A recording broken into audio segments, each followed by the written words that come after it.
အားလုံးပဲမင်္ဂလာပါရှင်အခုတစ်ခါမှာတော့ဆရာဆွေလန်းဦးရေးသားထားတဲ့တကူတော်ဘာခတ်နဲ့ရှင်သိတုံဝတ္ထုများဆိုတဲ့စာအုပ်ထဲကသစ္စာမဲ့တော်မင်းမချောဆိုတဲ့ဇလန်းတူလေးကိုတက်ဆက်ပေးတော့မှာဖြစ်ပါတယ်ဇလန်းလေးရဲ့အစမှာတော့သုံးနှစ်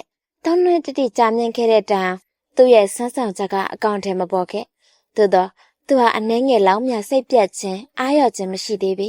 သူ့ရဲ့လုံလဟာ၎င်းဝရိယဟာ၎င်းလျှော်နေခြင်းမရှိသေးပြီသူဦးစောဝေသို့မဟုတ်ဖြောင်းသောတောင်သောတင်းသောဝင်းနေသောမချော်လေးတယောက်ရဲ့လင်းသို့မဟုတ်ဂျိုးမပါသောဦးစောဝေဟာတိုက်တကားကိုဖွင့်ပြီးခြံထဲကိုထွက်ခဲ့တယ်တချံလုံးတိတ်ဆိတ်ငြိမ်သက်နေတယ်ဘဝန်းကျင်တစ်ခုလုံးပကတိငြိမ်သက်နေတယ်လေပြေလင်းချင်းတို့ဟာကွယ်ပြောက်နေဟန်ရှိတယ်တိတ်ခတ်တက်ရွတ်တို့ပင်လည်းအလှရှားမပြူကြသူဟာရှုပ်ထွေးနေတဲ့စပယ်ယုံနေကြခြံကြီးရဲ့နောက်ပိုင်းကိုရှောက်လာခဲ့တယ်ခြံနောက်ဖေးမှာတော့ဗရောက်သားတွေနဲ့တိဆောက်ထားတဲ့အိမ်ငယ်လေးတစ်လုံးဟာတည်ရှိနေတယ်ဦးစောဝေဟာအိမ်ငယ်လေးရဲ့တကားတော့ကိုဖွင့်ပြီးအတွင်းကိုဝင်လိုက်တယ်ဦးစောဝေရဲ့ဆက်ရရှင်လန်းသွားရတယ်ခန္ဓာကိုယ်ဟာပေါ်ပါဖြက်လက်သွားချေတယ်ဟုတ်ပါတယ်၃နှစ်တိုင်တိုင်ပြုတ်လုကြံစီခဲ့တဲ့အလုတ်ခန်းကိုဝင်လေတိုင်းဤနယ်ခန်းစားရတတ်တယ်ပဝန်းကျင်ကို၎င်းလောကကို၎င်းဦးစောဝေစိုးစင်းမြတတိမရတော့အစွန်းဆိုရရင်ဗရောက်အိမ်လေးတွေကိုရောက်နေပြီဆိုရင်ချစ်စနီးမိမိသွင်းကိုပင်တတိမရတော့သူ့ရဲ့အာယုံဟူသမျှကိုဗရောက်အိမ်အတွင်းဟာခေါင်းနက်ကလေးတစ်ခုပေါ်မှာဆွန်းဆွန်းမြုပ်ပစ်လိုက်တော့တယ်ခေါင်းနက်ကလေးဒီအမျိုးကိုဦးစောဝေဟာလူလူလားလားပေးထားတယ်ပုံတရံကလည်း10နှစ်အရွယ်အလောင်းထဲတဲ့ခေါင်းငယ်ပေါ်မှာရှင်းရှင်းမျောမျောလေးဖြစ်တယ်ရှုပ်ထွေးနဲ့နေတဲ့ electronic ကိရိယာတွေဝါယာကြိုးတွေဟာခေါင်းနက်ရဲ့အတွင်းမှာတည်ရှိနေကြတယ်ခေါင်းနက်ရဲ့ဘေးမှာမီတာတိုင်ခွက်3ခုနဲ့နေရဲနေတဲ့မျက်စိပမာမီးလုံးတွေဟာရှိနေပေတယ်ဇပွဲပေါ်မှာတော့အေဗိုမီတာတိမတ်ကအစရှိတဲ့လက်ဆက်အတိုင်းထွာပစ္စည်းတွေနဲ့ပြည့်နှံ့နေတယ်ဇပွဲတစ်ခုလုံးဘယ်နေရာမှအလွတ်မရှိအောင်ရှုပ်ထွေးတဲ့ပစ္စည်းတွေဟာနေရာယူထားကြတယ်ဦးစောဝေရဲ့နှက်ခမ်းတစ်ဖက်ဟာတွန့်သွားတယ်ကျင်းတဲ့နှစ်သိမ့်နဲ့အပြုံးရည်တစ်ခုဟာနေရာယူထားတယ်ဒီကနေ့မင်းလောက်စားရမယ်ခေါင်းနက်ကလေးဦးစောဝေရဲ့အတန်ဟာလေတံမြခတ်တူးတူးသာဖြစ်တယ်သူဟာခေါင်းနက်ကလေးရဲ့ရှေ့မှာရှိတဲ့ကလထိုင်တစ်လုံးမှာထမ်းလိုက်တယ်အဲ့ဒီဟာစပြီးသူ့ရဲ့အုံနောက်ကစတင်တွေးတောခြင်းပြုတယ်အုံနောက်ရဲ့အတီးဟာအကျော်ချင်နေရတဆင့်သူ့ရဲ့လက်တွေကိုလှုပ်ရှားစေတယ်။ electronic ကိရိယာတွေကိုတစ်ခုချင်းကင်တဲ့စမ်းသပ်ခြင်းပြုတယ်။ချိန်ညှိခြင်းပြုတယ်။ electronic မီးလုံးတွေဝါယာကြိုးတွေကိုတက်ဆင်ခြင်းပြုတယ်။သူ့ရဲ့လက်တရားကျွမ်းကျင်စွာလှုပ်ရှားနေတယ်။တခါတရံအသက်ရှူရမယ်မိနေဟန်တခါတရံခေါင်းကိုများမငဲ့မိ။ဒါလေးကိုတက်လိုက်ရင်မင်းကောင်းကောင်းအသက်ဝင်လာလိမ့်မယ်။အော်ငါများမနေပြီလား။မမနိုင်ဘူး။ဘယ်နဲ့မှမမနိုင်ဘူး။ဦးစောဝေဟာညံသာစွာရွတ်ဆိုမိတယ်။သူ့ရဲ့ဇောဟာ၎င်းဇန်ဟာ၎င်းအပြန့်လည်းမရှိ။သူဟာအသက်ရှိတဲ့တရဝတစ်ကောင်ကိုကင်တွယ်နေရတယ်လို့ခံစားနေရတယ်။အချင်းဟာတပြေးပြေးအလုံးကဲဖြစ်လာတယ်။အလင်းဟာအားပြော့လာပြီးအမောင်ရောဆော့ကဝင်လာတယ်။ဦးစောဝေဟာကျင်းတဲ့နှစ်သိမ့်စွာခေါင်းလေးတစ်ချက်ညှိလိုက်တယ်။ပြီးခေါင်းနက်ကလေးရဲ့ပင်မခလုတ်ကိုဖြည်းဖြည်းလှည့်တင်ပေးလိုက်တယ်။ဦးစောဝေရဲ့ကြောပြင်ဟာစိတ်ကနေအေးသွားတယ်။သူ့ရဲ့အကြောချင်တွေဟာတောင်တင်းရက်ဆိုင်သွားတယ်10မိနစ်2မိနစ်3မိနစ်အတန်တစ်ခုဟာသူ့ရဲ့နားအတွင်းကိုတိုးဝင်လာတယ်။ကျမ်းမြင့်တဲ့ခရစ်စတိုတဲ့ဖနက်အဆောင်ရဲ့ထိတွေ့တဲ့ဦးစောဝေဟာကြောခိုင်းထားတဲ့တကားဝစီကိုအရှိန်ဟုန်ပြင်းစွာနဲ့လှည့်လိုက်တယ်။တကားဝမှာသူ့မမျော်လင့်သူတယောက်ရက်နေတယ်။အရက်ရှိရှိပင်ပင်ပါပါအသားပြပြဒေါက်တာမင်းကြီးဦးစောဝေရဲ့နှုတ်ဖျားအတန်ထွက်သွားတာနဲ့အတူတင်းမာနေတဲ့အကြောချင်တွေဟာပြေလျော့သွားခဲ့တယ်။သူ့ရဲ့မိသားစုဆရာဝန်ဖြစ်တဲ့ဒေါက်တာမင်းကြီးဟာစိတ်ကိုဆွဲရင်ရှောက်လာချေတယ်။ဟုတ်တယ်ဦးစောဝေခမရကိုတိုက်ထဲမှာမတွေ့ရနဲ့ဒီဘက်များရှိမလားလို့လိုက်လာတာပါ။ဘယ်နဲ့လဲခမရလည်းချောင်းလာတာတက်တာရဲ့လား။ဦးစောဝေရဲ့အသင်ဟာဒေါက်တာမင်းကြီးကိုလူလူလားလားလက်ခံလိုဟန်မပြခဲ့။သူ့ရဲ့အတန်ခက်ပြက်ပြက်ထွက်လာတယ်။ကောင်းသွားပါပြီဗျာခမရလာစရာမလိုတော့ပါဘူး။ဒေါက်တာမင်းကြီးဟာသဘဲဘွားတစ်တန်နဲ့ကလေးကိုစူးစိုက်ကြည့်နေတယ်။ကလေးမသာထဲတဲ့အခေါင်လေးနဲ့တူလာတယ်။ဘာလို့နေရတော့ဦးစောဝေခမရကိုအလုပ်သိမ့်မလုပ်ဖို့ပြောထားတယ်မဟုတ်လားဒေါက်တာရဲ့လက်ဟာတစ်တန်နဲ့ကလေးကိုကင်မိတယ်ဒါကိုဦးစောဝေကအနှင်းငယ်များနှစ်ချိုက်ပုံမပေါ်ဒါတွေကဘာတွေလဲဗျခမရရေဒီယိုဆင်းနေရလား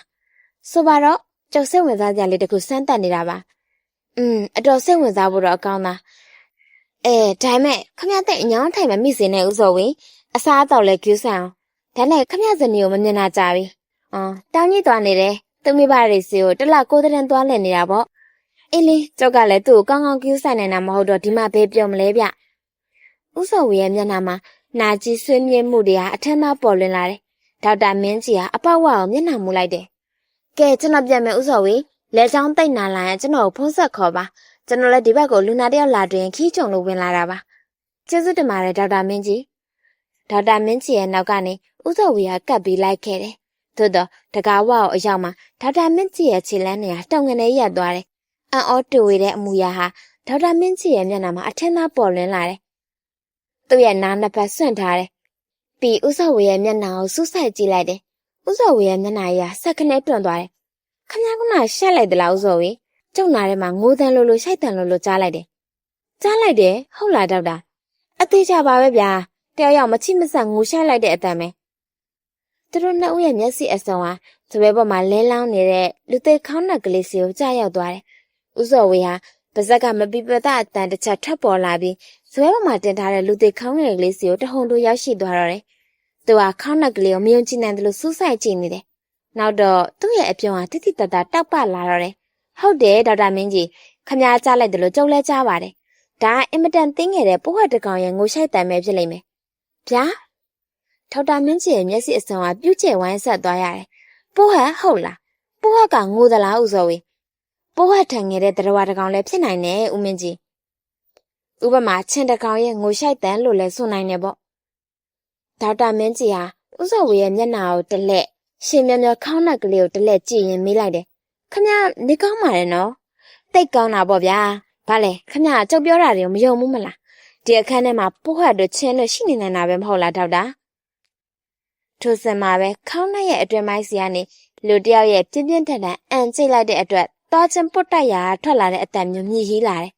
ဥစောဝေဟာတက်တာနှက်ကလေးရဲ့ပြမခလုတ်ကိုကမန်းကရန်ပိတ်ချလိုက်တယ်ပြီးသူ့ရဲ့အောင်မြင်နဲ့ကြောတဲ့အတန်ညာထွက်ပေါ်လာတယ်ကျုပ်3နှစ်တိတိစမ်းတက်ခဲ့တာအောင်မြင်ပြီပြို့ဥစောဝေရဲ့အတန်အလွန်မင်းတက်ကြွနေတယ်ဒါပေမဲ့ဒီအတန်ပနာမလောက်ပဲရှိသေးတယ်ဒေါက်တာအဆလောက်ပဲရှိသေးတယ်ဒေါက်တာမင်းကြီးဟာဥစောဝေကိုမယုံကြည်နိုင်တယ်လို့ကြည့်နေတယ်သူ့ရဲ့အစီမှာအံ့ဩခြင်းမဝေခွဲနိုင်ခြင်းတို့ဟာအချိန်အစတူစွာရောရှက်နေတယ်အံ့ဩသွားသလားဒေါက်တာအတန်ကြောင့်ခမရနားမလဲပဲ哦ဒီလိုဗျကျုပ်တို့နားတဲ့အတန်တစ်ခုကိုကြားနိုင်တာအတန်ရဲ့တုန်ခါမှုဟာနားထဲမှာရှိတဲ့အမိဘကိုရိုက်ခတ်မှုကြောင့်လို့အကြံပြင်းခမရနားလည်ထားတယ်မဟုတ်လားအတန်လိုင်း frequency အကြောင်းကိုခမရကြားဖို့မှာပေါ့ဒေါက်တာမင်းကြီးကခေါင်းကိုအသားအရညှိလိုက်တယ်ဥစောဝေကအတန်ကြောင်းကိုစတင်ရှင်းပြခြင်းပြုတယ်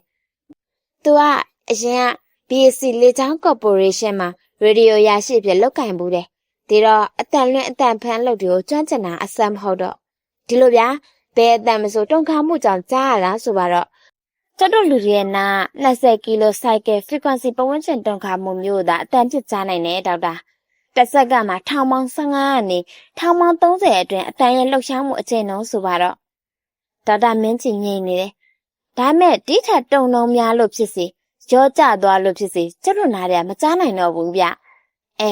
ျဒါမဲ့ခွေးတို့လင်းတို့အစရှိတဲ့တရားတွေကြတော့လူတွေမကြားနိုင်တော့တဲ့အတန်မျိုးသူတို့ကကြားတယ်ဆိုရင်ဒေါက်တာရှုံမမလားဒါတော့ရှုံပါတယ်ဥစောဝေကသူ့ရဲ့စေးတံကိုမင်းညိပြီးတစ်ချက်ရှိုက်ပွားလိုက်တယ်ကျောက်ရဲ့ခေါင်းနှက်ကလေးကလူတွေမကြားနိုင်လောက်အောင်တမ်းပေါင်းဂရေဂရာမြင့်တဲ့အတန်မျိုးနှိမ့်ကျတဲ့အတန်မျိုးပြန်ပြီးဖော်ထုတ်ပေးနိုင်လိမ့်မယ်ဒေါက်တာမင်းကြီးခေါင်းနှက်ကလေးဟုတ်လားဒေါက်တာမင်းကြီးဟာရှင်မျိုးတစ်တာနှက်ကလေးကိုစူးစရင်မေးတယ်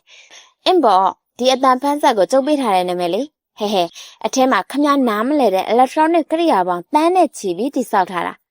တနေ့မှာကျောက်ရဲ့ခေါင်းနှက်ကလေးကတန်းပွင့်တပွင့်ရဲ့ငိုရှိုက်တန်အထိကြားရအောင်လုပ်ပေးလိမ့်မယ်တန်းပွင့်ရဲ့ငိုတန်ဟုတ်လားဗျဒေါက်တာမင်းကြီးရဲ့အတန်မှာယုံကြည်နိုင်မှုဟာအတိလင်းရောဆွတ်နေခဲ့တယ်ဒီလိုယူမြသွားရည်လားဒီလိုလေဗျာဥပမာလင်းစီတပွင့်ရဲ့ပွင့်ပတ်ကလေးကိုလက်နဲ့ဖိလိုက်ပြီးဆိုတော့အကျော်မြင့်နေနဲ့ဆက်သွယ်နေတဲ့နှင်းစီပွင့်လေးကမခံတအောင်နာသွားရှာမှာပဲအုံးမှာပဲဒါပေမဲ့ဒီအတန်မပြောနိုင်လောက်နေလွန်းလို့ခမတို့ကျွတ်တို့ရဲ့နာကြားရမှာမဟုတ်ဘူးကျုပ်ရဲ့ခေါင်းနှက်ကလေးကဒီအတန်ကိုဖမ်းယူနိုင်လိမ့်မယ်ဒေါက်တာမင်းကြီးသွားပြီပေါက်သွားပြီဒေါက်တာမင်းကြီးဟာရဲချင်းတဲ့စိတ်ကိုမနှဲဖြောက်လိုက်ရတယ်သူမရဲဝင့်ဥစောဝေရဲ့အသွင်ပြန်ဟာအလေးနဲ့ပြောဆိုနေချင်မှာဒေါက်တာမင်းကြီးဟာဥစောဝေကိုနှုတ်ဆက်လိုက်တယ်ကျွန်တော်ပြန်လာအောင်မယ် ကိစ္စလေးတစ်ခုရှိသေးတယ်ဗျခမလည်းတဲ့အပင်မခံနေနေ哦ဦးစောဝေဟာဒေါက်တာမင်းကြီးကိုဗရောက်အိမ်လေးရဲ့တကားဝါကိုတိုင်လိုက်ပို့ခဲ့တယ်အကြောင်းထွက်ရင်ဖုန်းဆက်လိုက်ပါမယ်ဒေါက်တာကဲပြန်မအောင်တော့ဗျကျုပ်လည်းနည်းနည်းပါးပါဆက်လုပ်စရာရှိသေးတယ်ဒေါက်တာမင်းကြီးဟာတမိုင်းမှာရှိတဲ့ဦးစောဝေရဲ့စပယ်မြိုင်ချမ်းကြီးထဲမှာကားကိုစိတ်ပြက်လက်ပြက်မောင်းထွက်သွားတော့တယ်ဦးစောဝေရဲ့စိတ်ကတိတ်တက်ကြွနေတယ်သုံးနှစ်တိတိစမ်းသက်တည်ရှင်ခဲ့တဲ့ခေါင်းနှက်ကလေးရဲ့အတန်မမျော်လင့်ပဲထွက်ပေါ်လာခဲ့တယ်ဒီအတန်ကိုဒေါက်တာမင်းကြီးလည်းကြားသွားခဲ့ပြီဦးစောဝေဟာခေါင်းနှက်ကလေးကိုရှင်ကျေးလိမ်မာတဲ့တိရစ္ဆာန်တစ်ကောင်လိုအตาအရာပုတ်လိုက်တယ်ဟုတ်ပြီမင်းစကားစပြောပြီဒါမဲ့မင်းအများကြီးလို့သေးတယ်ဟဲ့မင်းကငါအများကြီးပြစ်ပြင်ပေးအောင်မယ်မနေ့ပြန်စင်မင်းကောင်းကောင်းအသက်ဝင်လာတော့မယ်ဦးစောဝေတညလုံးမအိပ်တော့ထုံညတညလုံးဘရောက်အိမ်လေးအတွင်မှာအချိန်ကုန်ခဲ့တယ်သူဟာခေါင်းနှက်ကလေးကိုအမျိုးမျိုးစမ်းသက်ပါတယ်ထွက်လာသမျှအတန်တွေကိုစစ်စစ်မှတ်ယူခြင်းမီတာတိုင်ခွက်တွေကိုချိန်မြင့်ခြင်းနဲ့လှုပ်ရှုပ်နေခဲ့တယ်ဘရောက်အိမ်လေးရဲ့ပြင်ပမှာတော့မဲနဲ့တဲ့ညကပလာလွှမ်းခြုံနေတယ်ညအာယုံမှာဦးစောဝေရဲ့လုပ်ငန်းပြည့်စုံခြင်းကိုရောက်တယ်သူဟာဘရောက်အိမ်ကလေးရဲ့တကားကိုဖွင့်ပြီးအပြင်ကိုထွက်လိုက်တယ်သူ့ရဲ့အကြောချင်တွေကိုစန့်ထုတ်ပြီးအညောင်းဖြေလိုက်တယ်ဟာအာယုံတောင်တက်ပါပကောကဲစောစောစီစီမင်းကိုစမ်းတက်ရလိုက်မယ်ဟေ့ဦးစောဝေဟာခေါင်းနှက်ကလေးကိုမနိုင်မနှင်းမပြီးထုတ်လာခဲ့ပြီးခြံရှိစပယ်ယုံဘေးကိုယူခဲ့တယ်လေးပါပြီချင်းသို့တော့သူဟာရှိသမျှအင်အားကိုစွန့်ကုန်ထုတ်ပြီးတုံဆွဲခဲ့တယ်။ဒဏ်ရာရလာတဲ့မိမိရဲ့ရှင်သွေးကိုတရုတ်တရပွတ်ချီလာတဲ့အသွင်မျိုးပဲ။ဝန်းကျင်မှာအမှန်တူကကြည်ဆိုးစေ။သို့တော့နေရင်ကအရှိကောင်းကင်မှာခြေလဲစားပြုတ်လာပြီ။သူဟာခေါင်းနှက်ကလေးဟာကောင်းကင်တိုင်းဧရိယာတွေကိုထောင်လိုက်တယ်။ဝါယာကြိုးတွေကိုစနစ်တကျတွေ့တန်းလိုက်တယ်။ပင်မခလုတ်ကိုဖွင့်လိုက်တယ်။ခေါင်းနှက်ကလေးရဲ့မျက်နှာပြင်ကတင်းငယ်တဲ့မီးလုံးကလေးတွေလင်းသွားတယ်။ပြီးအသက်ဝင်လာတဲ့ကလေးမသားရဲ့မျက်လုံးကဲသို့တစ်ဖြက်ဖြက်ခတ်နေတယ်။ဝိုးတော်ဝါညင်းညူတန်နေရထွက်အံလာတော့တယ်။ဦးစောဝေဟာနှကြတစ်ခုကိုသူ့ရဲ့နားမှာတက်ဆန်လိုက်ပြီးဓာတ်ခွက်သုံးခုကခလုတ်တွေကိုဖြည်းဖြည်းချင်းလှည့်ပြီးချင်းမိချင်းပြုတ်တယ်။အတန်မျိုးစုံဟာသူ့ရဲ့နားထဲကိုတိုးဝင်လာကြတယ်။နိုင်ငံခြားဟာအတန်လွင့်ချက်တွေကိုသူကြားလာရတယ်။ဒါပေမဲ့သူ့စိတ်ကရေဒီယိုအတန်ဖတ်ဆက်မဟုတ်ရေဒီယိုထက်အစားပေါင်းသိမ့်သက်မကတားလေတယ်။သူ့လက်ဟာခေါင်းနဲ့ရဲ့ဘေးကမီတာကိုတဖြည်းဖြည်းလှည့်၍တင်ပေးလိုက်တယ်။ဓာတ်ခွက်အတွင်းမှာရှိတဲ့လက်တံငယ်ဟာတဖြည်းဖြည်းတက်ရလာတယ်။တသောင်းတသိန်းတသန်းတကလေးကြားနေရတဲ့အတန်တွေကလုံးဝစိတ်ငြိမ်သွားခဲ့တယ်။အမြင့်ဆုံးတော့ရောက်ပြီ။ဘာသာကြားရမလဲတော့မသိဘူး။သူဟာခက်တူတူရစ်ဆိုလိုက်ပြီးနားကိုစွန့်ထားတယ်။ခန္ဓာကိုယ်က၆ရုပ်လိုငြိမ်သက်နေတယ်။သို့တော့နှစ်ချက်အတွင်းမြစ်သည့်အတန်းမြဝင်မလာခဲ့။ဘာတမ်းမှမကြားရအောင်စိတ်ငြိမ်လွန်းလာတယ်။အလင်းဟာပြည်ပြင်းချင်းရှိလာတယ်။မှုန်ရီနေတဲ့ပတ်ဝန်းကျင်ဟာတဖြည်းဖြည်းကြည်လင်းလာတော့တယ်။ဦးစောဝေရဲ့ခန္ဓာကိုယ်ကြီးဟာစက်ခနဲတွန့်သွားတယ်။ဟုတ်တယ်။သူ့နာတဲ့ကိုအတန်တခုထင်ထင်ရှားရှားတိုးဝင်လာခဲ့ပါဘော။လူတယောက်ရဲ့လေပင်ကိုညှစ်လိုက်တဲ့အတွက်ထွက်လာတဲ့မချိမဆန့်အတန်မျိုးပါတကား။သို့တော့အတန်ဟာတူတယ်။ပြတ်တယ်။နာကြီးပွေရလဲခံစားရဟန်တူတယ်။ဒီအတန်မျိုးခက်များများလက်ချက်တွေကနေပြက်တောင်းကြားနေရတယ်။လူတွေတယောက်ပြီးတယောက်လေပင်ညှစ်ပြီးတတ်နေတဲ့အတန်မျိုးပဲ။ဦးစောဝေရဲ့အချီဟာပတ်ဝန်းကျင်ကိုပြန့်သွားတယ်။ရှားပွင့်မိတယ်။အနီးနားမှာတော့မြစ်တိလှုပ်ရှားမှုမျိုးမှမမြင်ရချင်။ချမ်းစီရုပ်တစ်ခုသာချားနေတဲ့အရေးပိုင်ဟောင်းဦးမမောင်ဆန်ရဲ့ခြံဘက်ကိုရောက်ရှိသွားတယ်။ဖျားမဲခင်းမလား။ဟုတ်တယ်။တပတ်ခြံမှာအစိကံမလေးမဲခင်းကိုသူ့လမ်းမြင်လိုက်ရတဲ့အတွက်ပါဇက်ကအတန်ထွက်သွားခဲ့တယ်။မဲခင်းရဲ့လက်ထဲမှာချွန်းထက်တဲ့ကက်ကြီးတစ်လက်ကိုကင်ထားတယ်။မဲခင်းဟာဝေါင်းဝါဆွဆွပွင့်နေတဲ့နှင်းစီရုံဘေးမှာရက်လျက်ရှိတယ်။သူမရဲ့လက်ထဲမှာနှင်းစီပန်းအချို့ကိုကင်လျက်သား။ဦးစောဝေဟာမဲခင်းရဲ့လှုပ်ရှားမှုကိုစောင့်ကြည့်နေတယ်။မဲခင်းဟာနေရတဲ့နှင်းစီပွင့်ကြီးရဲ့အကောင်ကိုကက်ချင်းနဲ့ထိုး၍ဖြတ်လိုက်တယ်။နာကြီးတဲ့ညင်းညူတန်ကြီးတစ်ခုကနားထဲကိုဝင်လာတယ်။ဦးစောဝေဟာဆက်ဆက်ခါသွားအောင်ကိုတွန်းလှုပ်သွားချေတယ်။ဟုတ်ပါတယ်။ကက်ချင်းနဲ့အဖြတ်ခံရတဲ့နှင်းစီပင်ရဲ့နာကြီးညင်းညူတန်ကိုသူ့ဖမ်းနားထောင်နိုင်ခဲ့ပါဘော။မဲခင်ဟေ့မဲခင်ဦးစောဝေဟာမဲခင်ကိုလှမ်းပြီးអော်လိုက်တယ်။မဲခင်ဟာတက်တာနဲ့တလုံးရဲ့ဘေးမှာဒူးထောက်ထိုင်နေတဲ့ဦးစောဝေကိုလှမ်းမြင်သွားတယ်။အကွာဝေးဟာခြေလမ်း50ထပ်မပို့။ဦးလေးကျမကိုခေါ်သလား။မဲခင်ကအော်မေးလိုက်တယ်။အေးဟုတ်တယ်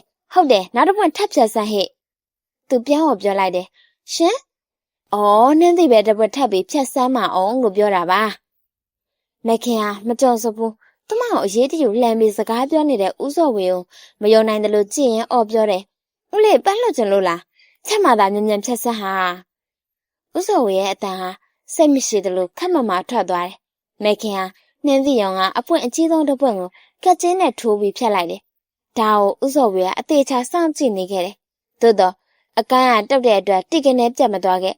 ။အဲ့ဒီမှာဦးစောဝေရဲ့နှက်ချက်ထဲကိုအခုနကလိုညှဉ်းညူတန်တိုးဝင်လာပြန်တယ်။သို့တော့အတန်ပြတ်၍မသွားဆွဲဆွဲငင်ငင်နာနာကြီးကြီးခံစားရတဲ့နယ်ဖြစ်နေတယ်။ဦးစောဝေဟာခေါင်းကနှက်ချက်ကိုအလောတကြီးဖြုတ်ပြီးချမ်းစီအိုးဘေးမှာတိုးကပ်လာတယ်။ဒီမှာမဲ့ခင်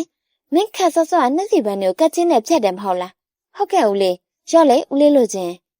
မဲ့ခင်ဟာချမ်းစီအိုးပွားနှင်းစီပွင့်တစ်ပွင့်ကိုလှမ်းပေးတယ်။ဟွန်းဦးလေးမလို့ချင်ပါဘူး။ဒါပေမဲ့မင်းနှင်းစီပင်ကိုဖြတ်လိုက်တော့ဦးလေးဒီဘက်ခြံကနေအတန်ကြားရတယ်။ဦးစောဝေကအလောတကြီးပြောချလိုက်ခြင်းဖြစ်တယ်။မဲ့ခင်ရဲ့မျက်နှာမိုးခွဲတတ်တယ်လို့တူဝေသွားတယ်။အော်ကတ်ကြီးတန်ကိုဦးလေးကြားရတယ်ထင်ပါရဲ့။မဟုတ်ဘူးနှင်းစီပင်ရဲ့အော်တန်နှင်းစီပင်ကမအော်ပါဘူးဦးလေးရဲ့။ဟိုကွာမင်းကကတ်ကြီးနဲ့ဖြတ်လိုက်တော့နာလို့အော်လိုက်တဲ့အတန်မျိုး။ရှင်မဲ့ခင်ရဲ့မျက်လုံးအစုံဟာပြူးကျဲဝိုင်းဆက်သွားတယ်။ပြီးဒီအဖိုးကြီးရဲ့စကားကိုနားမလည်သလိုကြောင်ကြည့်နေရှာတယ်။ဒီလိုလေမင်းရဲ့ကျမလည်းယုံပေါ့ခုနကမင်းကတ်ကြီးနဲ့ဖြတ်လိုက်တော့နှင်းစီပင်ကအော်တယ်။မဲ့ခင်ရဲ့လက်ကပန်းဖြတ်ကတ်ကြီးကလွတ်ကျသွားတယ်။အဲ့ဒီနှင်းစီပင်ရဲ့အော်တန်ကိုဦးလေးကြားလိုက်ရတယ်ကွ။ဟိုလူတယောက်ကိုလေပင့်ညင်လိုက်လို့ထက်လာတဲ့ငီးတံမျိုးကြီးပဲ။မဲ့ခင်ကငူငူကြီးရဲ့နေရာကနေဆက်ခနဲလှော်ရှားသွားတယ်။ကျမဖျားပန်းကတ်ရအောင်မယ်။မဲ့ခင်ကတနှုံရင်ပြောပြီးလွတ်ကျသွားတဲ့ကတ်ကြီးကိုမှမကောက်တော့ပဲတချိုးတဲ့ပြေးထွက်သွားတယ်။ဦးစောဝေဟာမဲ့ခင်ရဲ့ကြောပြင်ကိုကြည့်ရင်တပ်ပြင်းကိုလေးတင်စွာချလိုက်ပေမဲ့အောင်မြင်တဲ့အပြောရိုက်တစ်ခုဟာသူ့ရဲ့မျက်နှာမှာထင်ဟပ်နေစေ။နေထွက်လာပြီ။တို့ရမှာဦးစောဝေကတိုက်ထဲကိုပြန်ဝင်ရန်စိတ်ကူးမိပုံမရ။ခေါင်းလက်ကလေးရဲ့ဘေးမှာထိုင်လျက်ပဲရှိသေးတယ်။သူ့ကိုနှောက်ယှက်ဟန်တားမဲ့သူဆိုပြီးတယောက်မှမရှိ။တအိမ်လုံးသူတယောက်တည်းပဲရှိတယ်။သူ့ရဲ့အိမ်မှာထမင်းချက်ဒေါ်စီကရမန်နှစ်ရပဲခွန်9ရက်ယူသွားခဲ့တဲ့အတွက်တအိမ်လုံးသူတယောက်တည်းရှိနေခြင်းနဲ့သူဟာခေါင်းလက်ကလေးရဲ့မိသားတွေကိုချိန်ကိုက်ညှိ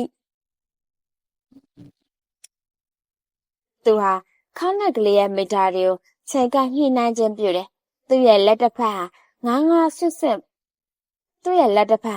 ငါးငါးဆွတ်ဆွတ်ဖူးပွင့်နေတဲ့စပယ်ရောင်ကအပွင့်တစ်ပွင့်ကိုရောကလေးကန်ထားတယ်။ထို့နောက်စပယ်ဝင်းချီပြူကလေးကိုတပြေးပြေးဖိချလိုက်တယ်။အဲ့ဒီမှာအတန်တစ်မျိုးကိုလက်ချက်တွင်းကနေကြားလိုက်ရတယ်။သို့တော့နှင်းစီကပြက်စင်ကြားရတဲ့အတန်နဲ့ချားနာတယ်။စပယ်ပွင့်ကလေးငိုကြွေးနေပြီလား။ဦးစောဝေရဲ့ရှင်ဟာအခုံမြန်လာတယ်။နာကြီးဆွေးမြစ်ခြင်းဟာသူ့မျက်နှာမှာထင်ဟပ်လာတယ်။ဟုတ်တယ်။ဒီလိုအတန်မျိုးသူ့ရဲ့တက်နဲ့တကူမကြားဘူးခဲ့။ဆက်ခါအောင်နာခြင်းမချိမဆန့်ညင်းယူခြင်းတောင်းပန်ခါရခြင်းနဲ့ရောပြောနေတဲ့စပယ်ပွင့်ရဲ့ငိုလျှောက်တန်ဟာရှင်တုံဖွေရပါတကားပမာဆိုရရင်နုနယ်ငယ်ရွယ်တဲ့မိမပြိုတယောက်ရဲ့ငိုလျှောက်တောင်းပန်တန်မျိုးတဲတနာစရာကောင်းတဲ့အတန်ပါပဲလားကွယ်လူတွေဟာစပယ်ပွင့်ရဲ့အတန်ကိုမကြားခဲ့ရအောင်အခုငါကြားနေရပြီတိတ်ကိုနာကြီးဖို့ကောင်းလာပါလားကျုံမသွားတဲ့စပယ်ပွင့်မက်ကလေးကိုကြည့်ပြီးလိုက်လဲညင်းညူမိတယ်သူ့ရဲ့ရှင်မှာတစ်ဆွတ်သွားတယ်ပြင်းနှင်သွားခဲ့လေတယ်ဦးစောဝေဟာသူ့ရဲ့ခေါင်းလိုက်ကလေးကိုချမ်းရဲ့အတွင်းပိုင်းစီကိုမရည်ယူခဲ့တယ်ချမ်းနောက်မှာတော့မြင်မာတုတ်ခိုင်နဲ့ကငင်မင်းကြီးဟာထိထိမမရက်တည်နေတယ်မင်းကအပင်ကြီးတယ်ညင့်တယ်အကိုင်းခက်လဲစုံတယ်ကဲမင်းရဲ့အတန်ဘလို့များထွက်လာအောင်မလဲကငင်ပင်ရဲ့အဝန်းဟာလူနှစ်ဖက်ခန့်ရှိတယ်ဖြောင်းနေတဲ့ပင်စီမှာပွက်လုံးထိုးထားသလိုအလုံးဝညီတယ်မြင်မာတဲ့အခက်လက်တွေဟာမိုးကိုအလူရက်ရှက်တက်နေတယ်သူဟာပင်စီမှာခေါင်းလက်ကလေးကိုချလိုက်ပြီးတိုက်အတွင်းဟာထင်းခွဲတဲ့ပတ်စိန်ကြီးတစ်လက်ကိုသွားယူခဲ့တယ်ထမ်းမြတဲ့ပတ်စိန်သွားဟာနနဦးရဲ့နေကြီးမှာဖြူးဖြူးပြပြဝင်းလန့်နေတယ်ဒီတော့ပင်ဆိုသည်ကညင်ပင်ရဲ့အစွမ်းစားကိုသူဟာဆန်းတော်မှာဖြစ်တယ်ဦးစောဝေဟာသူ့ခေါင်းလက်ကလေးရဲ့ဆက်ကလောက်ကိုဖွင့်လိုက်တယ်အေရီယာကျိုးတွေကိုကညင်ပင်နဲ့ဆက်လိုက်တယ်ချင်းနဲ့နှစ်သိမ့်ပွင့်အနေထားကိုရောက်တဲ့တိုင်အောင်သူဟာပြင်ဆင်ခြင်းပြုတယ်သူ့ရဲ့နားနှစ်ဖက်မှာအနှဲ့အောင်နှကြတက်ဆင်ပြီးကဲသူ့ရဲ့လက်နှစ်ဖက်ကအသွားထက်တဲ့ပစင်ရိုးကိုစုပ်ကင်ပြီးဦးစောဝေဟာပင်ကျင်မှာခြေကိုခွပြီးနေရာယူလိုက်တယ်လက်တွဲမှာပစင်ကိုတစ်ချက်လွှဲလိုက်ပြီးပင်စီတွင်းကိုခုတ်ချလိုက်တယ်ပထမဆုံးတိုးညံ့တဲ့အတန်တစ်ချက်ကသူ့နားထဲကိုစူးဝင်လာတယ်ပြီးအတန်ဟာတဖြည်းဖြည်းကျဲလောင်ပြတ်သားလာတယ်လွန်နာကြီးစွာအော်မီတာပိချင်းလာတယ်အတန်ဟာပြောပနိုင်ပွဲမရှိလောက်အောင်ဆွေးလာတယ် တက်ဆိုတယ်နောက်တပြည့်ပြည့်တိမ်သွားတယ်ကြက်ကျဲသွားတဲ့ပဲ့တင်တန်းလို့လှန်၍ကြံရက်တယ်ဦးစော်ဝေဟာလက်ထက်ကနိုင်ကိုချိလိုက်တယ်စုစုပေါင်း10မိနစ်ခန့်များကြာအောင်အတန်ကြားရခြင်းပဲသူဟာပင်စီမှာနစ်မြုပ်နေတဲ့ပစိန်သွားကိုအตาအရာနဲ့နှုတ်လိုက်တယ်လူရဲ့အသားထဲမှာစိုးဝင်နေတဲ့စုကိုဆွဲနှုတ်တဲ့တံတန်မျိုးပဲမင်းမတကယ်ပဲအသက်ရှိတယ်နာကျင်တတ်တယ်ဆိုတာငါသိပါပြီကွာဦးစော်ဝေဟာတိုက်အတွင်းကိုပြေးဝင်သွားတယ်တယ်လီဖုန်းကိုမပြီးဒိုင်ခွက်တွေကိုလှည့်လိုက်တယ်သူ့ရဲ့လက်တွေဟာမကြုံစဘူးအောင်တုံရင်းနေတယ်မကြခင်တစ်ဖက်ကစကားပြောကွက်မယူတန်းကြားရတယ်ဟယ်လိုဒေါက်တာမင်းကြီးလားဦးစော်ဝေကအလောတကြီးမင်းမိတယ်ဟုတ်ပါတယ်မင်းကြီးပြောနေပါတယ်အာဒေါက်တာမင်းကြီးကျုပ်ဇော်ဝေပါခမရခုချက်ချင်းကျုပ်ချောင်လာခဲ့ပါဦးစော်ဝေရဲ့စိုးရိမ်မှုလွန်ကဲနေတဲ့ကြောင့်ဒေါက်တာမင်းကြီးအံ့ဩသွားရတယ်ဒီလိုအတန်မျိုးအရေးပေါ်လူနာခန်းရတော်၎င်းကားတိုက်ခံရရတော်၎င်းအစိမ့်တောက်မိတဲ့လူနာရှင်က၎င်းသူ့ထံကိုဆက်သွယ်လေးရှိဘူးတဲ့စောစောစီဘာဖြစ်တာလဲဦးစော်ဝေခမရလက်ကြောင်ပြန်ထလာပြန်ပြီလားမဟုတ်ဘူးဒေါက်တာကျုပ်အတန်တစ်ခုကြားရတယ်ဟိုကျုပ်တည်တင်ထားတဲ့ဆက်ခေါင်းမက်ကလေးတွေကပေါ့ခမရကိုပြောရင်ရုံမမဟုတ်ဘူးကျုပ်စီကိုအမြန်ဆုံးလာခဲ့ဗျာဒေါက်တာမင်းကြီးကတက်ပြင်းချမိတယ်စောစောစီအနောက်ရှက်ပြုတ်သူအင်မတန်စိတ်ကုန်တယ်ဒါပေမဲ့ဦးစော်ဝေကသူ့ရဲ့လူနာသူကုသနေတဲ့ဝေဒနာတဲ့ဘာတွေများထူးလို့လဲဦးစော်ဝေဒီမှာဒေါက်တာခမရလာနိုင်မလာနိုင်ပြောဗျာဦးစော်ဝေရဲ့အတန်တိတိတတ်တာတင်းမှလာတယ်ကောင်းပါပြီလေကျွန်တော်ခုပဲလာခဲ့ပါမယ်ဒေါက်တာမင်းကြီးဟာစကားပြောခွက်ကိုစိတ်ပြက်လက်ပြက်ပြစ်ချလိုက်မိတယ်ဒေါက်တာမင်းကြီးဟာသူ့ရဲ့ဗီးရက်ကားကိုမောင်းပြီးဦးစော်ဝေရဲ့တမိုင်းမှာရှိတဲ့ခြံကြီးဘက်ကိုထွက်ခဲ့တယ်အချိန်ဟာ6နာရီထက်မပိုသေးသူ့ရဲ့မျက်နှာတုံမုံနေတယ်သူ့စိတ်ကပြက်လွန်နေတယ်ဦးစော်ဝေနဲ့ဒေါ်မီမီသွင်းရဲ့အကြောင်းတွေဟာသူ့ခေါင်းထဲကိုဝင်လာတယ်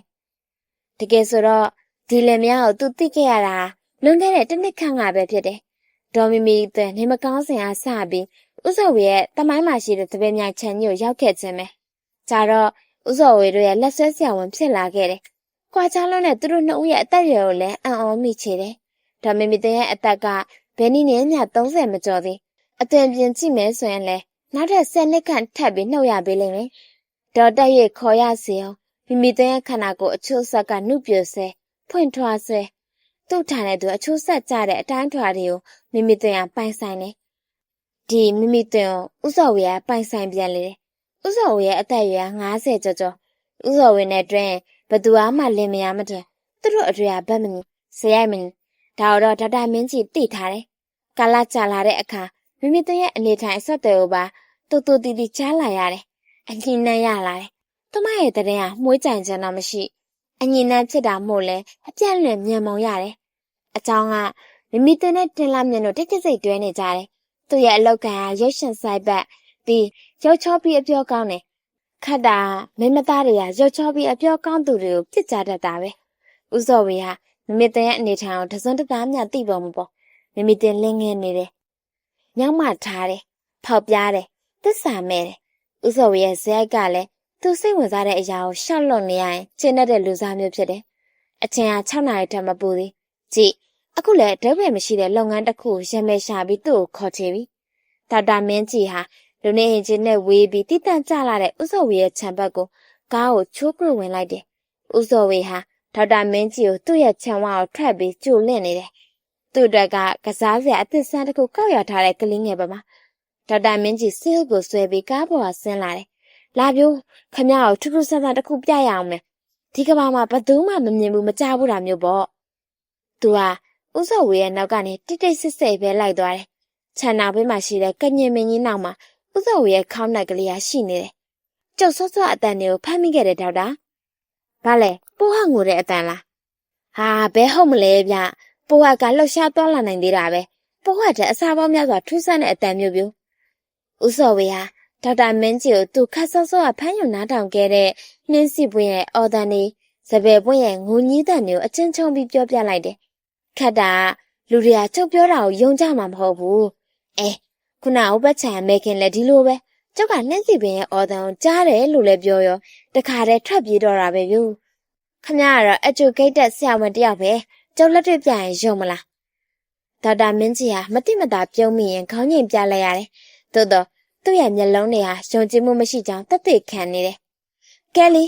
လက်တွေ့နမူနာကြည့်ကြရအောင်။ခမပြောတာဟုတ်မဟုတ်သိရတာပေါ့။ဦးစော်ဝေဟာသူတည်ထွင်ထားတဲ့အတန်ဖန်ဆက်ခေါင်းနဲ့ကလေးကခလုတ်တွေကိုဖွင့်ခြင်းညှိခြင်းများကိုပြုတ်လုပ်ပြီးဒေါက်တာမင်းကြီးကိုနှစ်ချက်ကိုကမ်းပေးလိုက်ရင်နားမှာတက်ခိုင်းလိုက်တယ်။ဟင်ဘာမှမကြားရပါလား။ကောင်းပြီကျုပ်ပင်စီကိုပစိမ့်နဲ့တအားခုတ်ချလိုက်တော့မယ်။အသေးချာနားထောင်တော့ပြုကညင်မင်းကြီးအော်လိုက်မယ်။သူ့ရဲ့အတန်ဟာတက်ကြွနေတယ်။အနေနဲ့လာလာကျိုးသားတည်ထွင်မှုရဲ့အောင်မြင်ချက်ကိုသက်သေပြရတော့မယ်။သူဟာပစိန်ရိုးကိုလက်နှစ်ဖက်နဲ့ချစ်ချစ်ပအောင်ဆုပ်ပြီးခြေကိုခွဲပြီးကြွကြွရွရွလေးရက်လိုက်တယ်။ပီတိနဲ့ယုံကြည်ချက်ဟာဦးစော်ဝေရဲ့မျက်နှာမှာပေါ်လွင်နေတယ်။ကဲဦးစော်ဝေဟာပစိန်ကိုအထက်ကိုမြှောက်ပြီးအားယူလိုက်တယ်။သို့တော့စက္ကန့်မှန်တွင်သူ့ရဲ့ခန္ဓာကိုယ်ကြီးဟာစက္ကနဲ့တုံဆိုင်သွားတယ်။ဟုတ်တယ်။သူအားပြုတ်ပြီးရက်ထားတဲ့ခြေထောက်အောက်ကမြေကြီးဟာငိမ်ငနဲ့တုံသွားတယ်လို့ထင်မှတ်လိုက်တယ်။အောက်ခံမြေကြီးဟာအနှဲငယ်ရွေ့ရှားသွားကြောင်းဦးစော်ဝေရဲ့စိတ်ထဲမှာထင်မှတ်လိုက်မိတယ်။ပစိန်သွားပွေးကနေအော်မြည်လျက်ပင်စီထဲကိုစိုက်ဝင်သွားတယ်။ဒုတ်ဆိုတဲ့အတန်နဲ့အတူလေပြင်းကြီးတိုက်လာပြီးတော့ဆူညံလာတယ်။ဒုတ်ကနေစိုက်ဝင်သွားတဲ့အတန်နဲ့အတူတပြစ်ပြစ်မြည်တန်ကြီးဟာကညင်ပင်ကြီးရဲ့အထက်ပန်းကနေထွက်ပေါ်လာတယ်။သူတို့နှစ်ယောက်စလုံးဟာကညင်ပင်မော်ကိုမော့ကြည့်လိုက်တယ်။ကြီးမားတဲ့တက်ကိုင်းကြီးတစ်ခုဟာတပြေးပြေးချင်းအီးရကျိုးကျလာပြီ။ပြေးပြိုးပြေးတက်ကိုင်းကြီးကျိုးကျလာပြီ။ဒေါက်တာမင်းကြီးဟာအော်ရင်နှစ်ချက်ကိုဖြုတ်ပြီးတအားပြေးထွက်သွားတယ်။ဦးစော်ဝေဟာနောက်ကိုအနှဲငယ်ဆုပ်လိုက်နိုင်တယ်။ပြင်းထန်တဲ့အတန်ကြီးဟာဟိမ့်ထွက်လာပြီးတက်ကိုင်းကြီးဟာပင်ကျကိုရိုက်ခတ်ကျဆင်းလာတယ်။ဦးစော်ဝေဟာငုံငူကြီးရက်နေစေ။တို့ရမှာသူ့ရဲ့ခေါင်းနဲ့ကလေးဟာတက်ကိုင်းပြီးပြီးအစိတ်စိတ်မှမှကြေကွဲသွားကြပြီ။လေယာလည်းရုတ်တရက်ငြိမ်သက်တယ်။ကန်ကြည့်လို့ပါလားဗျာ။ခမဘာမှမဖြစ်ဘူးနော်။ဒေါက်တာမင်းကြီးကမေးတယ်။ဦးစော်ဝေဟာပျက်စီးနေတဲ့သူ့ရဲ့ခေါင်းနဲ့ကလေးကိုမတုံမလို့စိုက်ကြည့်ရင်တစ်ဆုပ်လေးတွဲတဲ့အတန်တခွန်ချံထွက်ပေါ်လာတယ်။ခမဘာတန်ကြားရတယ်လဲဒေါက်တာမင်းကြီး။ဘာကိုပြောတာလဲဦးစော်ဝေ။ကျုပ်ပစိန်နဲ့ပေါက်လိုက်တော့နားထဲမှာဘာတန်ကြားတယ်လဲလို့ကြုံမိတာ။သူ့တန်ဟာမာနေတယ်။ဒေါက်တာမင်းကြီးကခေါင်းကိုခါလိုက်တယ်။ဘာသာမှမကြားလိုက်ပါလားဗျာ။အသေးချာစဉ်းစားပါအောင်ဒေါက်တာ။ခမကြားကိုကြားရမယ်။ဦးစော်ဝေရဲ့အတန်စီးစီးပိုင်ပိုင်ရှိလာတယ်။ဒေါက်တာမင်းကြီးဟာဦးစော်ဝေကိုနားမလည်နိုင်တယ်လို့ကြည့်မိတယ်။အသေးချာတော့မပြောနိုင်ဘူး။နားထောင်နေတော့အပေါ်တက်ကိုင်းကျိုးတန်ကြားတာနဲ့ထပြေးမိတာပဲဒီတက်ကိုင်းကငကိုကလေးကဆွေးနေတဲ့ပုံပဲဗျတိုက်တိုက်ဆဆအခုမှကျိုးကြရတယ်လို့ဗျာဦးစော်ဝေဟာသူ့ရဲ့ခေါင်းကိုလေးတွက်စာခါရမ်းလိုက်တယ်မျက်နှာဟာနီရဲလာတယ်ခန္ဓာကိုယ်ကြီးကတစက်တုံလာတယ်ဝမ်းနေခြင်းဒေါသထွက်ခြင်းယူကြုံမရခြင်းတို့ဟာဖိစီးလာတယ်သွားပြီသူ့တန်ဟာတစ်ဆွနေတယ်သူဟာပင်စီမှာဆိုက်ဝင်နေတဲ့ပစိန်သွားကိုညင်သာစွာနှုတ်တယ်မျက်ရည်စီးကြောင်းနှစ်ခုဟာသူ့ရဲ့ပါးပြင်ကိုရှက်တိုက်ပြီးရှော့ဆန်းလာတယ်။သူဟာပစိန်သွားထိပြီးဟက်တက်ကွဲနေတဲ့နေရာကိုလက်နဲ့တရုတ်တရာပွတ်တက်မေးလိုက်တယ်။ကဲတိုက်ထဲဝင်ကြဆိုဦးစော်ဝေဒေါက်တာမင်းကြီးဦးစော်ဝေရဲ့အတန်ဟာမာလွန်နေတယ်။ခမဆေးထဲမှာဆေးပါတယ်မဟုတ်လား။ဟုတ်ကဲ့။ကောင်းပြီဒီတစ်ပင်အတန်ရအောင်ဆေးထည့်ပေးလိုက်ပါဗျာ။ဗျာကျုပ်ပြောတာအရှင်းကြီးပဲဒေါက်တာ။ဒေါက်တာမင်းကြီးပါးစပ်ဟသွားတယ်။ဦးစော်ဝေရဲ့အနာကိုအသာကတ်သွားရင်ညင်တောက်စွာပြောတယ်။တိုက်ထဲပြောင်းဝင်ကြဆိုဦးစော်ဝေခမကြည့်ရတာတိတ်နေကောင်းမှမရဘူး။ဦးစော်ဝေကတွတ်တုံမြောင်မလို့ဆူးရှားတဲ့မျက်လုံးစုံနဲ့ဒေါက်တာမင်းကြီးကိုစိုက်ကြည့်တယ်။ထို့နောက်သူ့ရဲ့လက်ထဲမှာကင်ထားတဲ့ပစံရိုးကိုတစ်ချက်ဆလိုက်တယ်။ဒေါက်တာမင်းကြီးကိုခုတ်တက်တော့မဲ့ပုံသဏ္ဍာန်မျိုး။ခမကိုကြုတ်အမိန်ပေးနေတယ်။တစ်ပင်ရတန်ရအောင်ဆေးထည့်ပေးလိုက်။စကားအဆုံးမှလေးလုံးကိုဦးစော်ဝေကတလုံးချင်းဆွဲပြီးပြပြတတ်ပြောချလိုက်တယ်။ဒီတင်ဒေါက်တာမင်းကြီးဖို့အချင်းနဲ့ရရက်ကိုနားလည်လိုက်တယ်။သွားပြီ။ဦးစော်ဝေလုံးဝစိတ်ဖောက်ပြန်သွားပါပြီ။သူဟာထွက်ပေါက်ကိုကြည့်လိုက်တယ်။တို့ရမှာပစိန်သွားရဲ့အောက်ကလွတ်မြောက်ဖို့လမ်းမမြင်။ဒေါက်တာမင်းကြီးကခေါင်းကိုအသာညှိပစ်လိုက်တယ်။ကောင်းပြီကြောက်စိတ်ထည့်ပေးပါမယ်။ဒေါက်တာမင်းကြီးဟာကျိုးချနေတဲ့တစ်ကိုင်းအောက်ကနေသူ့ရဲ့စစ်အိတ်ကိုပြန်လဲရှာဖွေရတယ်။တစ်ကိုင်းဖုံးကွယ်နေတဲ့အတွက်အလွယ်တကူမတွေ့။သူဟာတစ်ရက်တွေကိုဖိလိုက်တယ်။ဖျားဖျားဒေါက်တာရဲ့နှုတ်ကနေတူးတူးထွက်သွားတယ်။သူ့တကူလုံးလဲတွန်တွန်ရင်ကြီးဖြစ်သွားခဲ့တယ်။လက်တစ်ဖက်တိတ်ကိုင်းနေကြကနေလက်တစ်ဖက်ကိုသူ့အသေးချမြင်လိုက်တယ်။မြုပ်နှံထားတဲ့အလောင်းတစ်လောင်းကနေလက်တစ်ဖက်ပေါ်နေတယ်။အကြောင်းကအမြင့်ကကျိုးကျလာတဲ့တိတ်ကိုင်းရဲ့အခက်တစ်ခုဟာမြေကြီးကိုထိုးကော်လိုက်တဲ့အတွက်မြုပ်ထားတဲ့အလောင်းရဲ့လက်ကပေါ်လာခြင်းပဲဖြစ်တယ်။သို့တော့ခန္ဓာကိုယ်ရဲ့တစွန်းတစကိုမှသူမမြင်မိ။ဆေးမတွေ့သေးဘူးလားဒေါက်တာ။အာတွေ့ပါပြီဗျာတွေ့ပါပြီ။ဒေါက်တာမင်းကြီးဟာတစ်ကိုင်းနေအောက်ကဆေးကိုဆွဲထုတ်လိုက်ပြီး အထက်ကကွမ်းလိမ့်နဲ့တင်ချအောင်ရစ်ပလင်းကိုထုတ်ယူလိုက်တယ်။ထို့နောက်ပစိန်ကြက်ထိထားတဲ့ကညင်ပင်ကဟက်တက်ကွဲနေတဲ့နေရာကိုဆေးရည်ဆွတ်ထားတဲ့ကွမ်းစာတွေထိုးသိပ်ထဲလိုက်တယ်။သို့တော့သူ့ရဲ့စိတ်ဟာမြေကြီးတွေကထွက်နေတဲ့လက်တစ်ဖက်စီကိုရောက်နေတယ်။မြင်နေရတယ်။ပုတ်ပွားစပြုတ်နေတဲ့လက်ချောင်းကလေးတစ်ခုပေါ်မှာအယောင်ထွက်နေတဲ့စင်ချေလက်စွပ်ကလေးကရှိနေစေ။ကောင်းတယ်ဗျူမနှက်ပြန်တစ်ခေါက်လာပြီးတစ်ပင်ရတိုင်းအောင်ဆေးထည့်ပေးပါအောင်။ကြောင်နှစ်ချက်တောင်ခုတ်လိုက်တာပဲ။အမတန်နာရှာမှာကညင်ပင်ရဲ့ငိုရှိုက်ညီးတွားတန်ကိုကျုပ်တယောက်တည်းကြားလိုက်ရတာဆိုတော့ခမရတို့ဘယ်ယုံမလဲ။ဦးစော်ဝေကတိုက်ဘက်ကိုပြန်လျှောက်လာရင်လေးတွဲစွာဆိုတယ်။သူ့အသွင်ပြန်အေးအေးဆေးဆေးဖြစ်စပြုတ်လာတယ်။ကဲဦးစော်ဝေကျုပ်လည်းဆေးတိုက်ကိုပြန်လာအောင်မယ်။နှက်ပြန်ကြတစ်ခေါက်လာခဲ့တာပေါ့။အော်ဒါနဲ့စကားမဆက်ဒေါ်မီမီသွင်ဘယ်တော့ပြန်လာမလဲဦးစော်ဝေ။မသိဘူးဗျာကျုပ်မင်းမကလည်းသူထင်တယ်လို့နေရမှပြောတဲ့ထင်တာ哦ဘယ်တော့ပြန်လာမလဲတော့မပြောတတ်ဘူး။တောင်ကြီးမှာသူပြောသလောက်နေအောင်မှာပေါ့။ဒေါက်တာမင်းကြီးဟာတပ်ပြင်းကိုမတိမသားချလိုက်မိတယ်။သူဟာဦးစော်ဝေရဲ့တိုက်တကားဝတော့တန်အောင်လိုက်ပါလာခဲ့တယ်။အော်ဒါနဲ့ဦးစော်ဝေဒေါ်မီမီသွင်ရဲ့ဘယ်ဘက်လက်မှာစင်ချေလက်စွပ်ကလေးတကွင်းရှိတယ်မလားယင်အမှတ်ရလို့မင်းမိတာပါ။ဦးစော်ဝေကခေါင်းတစ်ချက်ညှင့်ပြပြီးတိုက်ထဲကိုတလှမ်းချင်းဝင်သွားတယ်။ဒေါက်တာမင်းကြီးဟာဦးစော်ဝေရဲ့စပယ်မြိုင်ချန်ကြီးတဲ့ကားကိုအပြင်းမောင်းရထွက်ခဲ့မိတယ်။ဦးစော်ဝေတီထွင်တဲ့အတန်ဖန်းဆက်ကလေးရဲ့အောင်မြင်မှုဟာဟုတ်ရင်မဟုတ်ရင်ဒေါက်တာမင်းကြီးမသိသူ့ရဲ့ဥတီချာအနည်းဆက်ဆုံးမြန်မာနိုင်ငံရဲတပ်ဖွဲ့ရဲ့ရဲစခန်းတစ်ခုထိုမှတဆင့်10ယောက်ကအထူးကုဆေးရုံမှာဆရာဝန်တစ်ယောက်စီကိုသစ္စာမဲ့တော့မိမချောဆိုတဲ့ဖုထုတူလေးကတော့ဒီမှာပဲပြီးဆုံးပါပြီ။နားဆင်အားပေးခဲ့ကြတဲ့ပရိသတ်တို့ချင်းစီတိုင်းကိုကျေးဇူးအထူးတင်ရှိပါတယ်ရှင်။နောက်လည်းအခုလိုမျိုးဇလန်းကောင်းများစွာကိုတက်ဆက်ပေးအောင်မှာဖြစ်တဲ့အတွက် channel လေးကိုလည်း like and subscribe လေးလုပ်သွားပေးဖို့မမေ့ပါနဲ့အောင်နော်။ကျေးဇူးအထူးတင်ရှိပါတယ်ရှင်။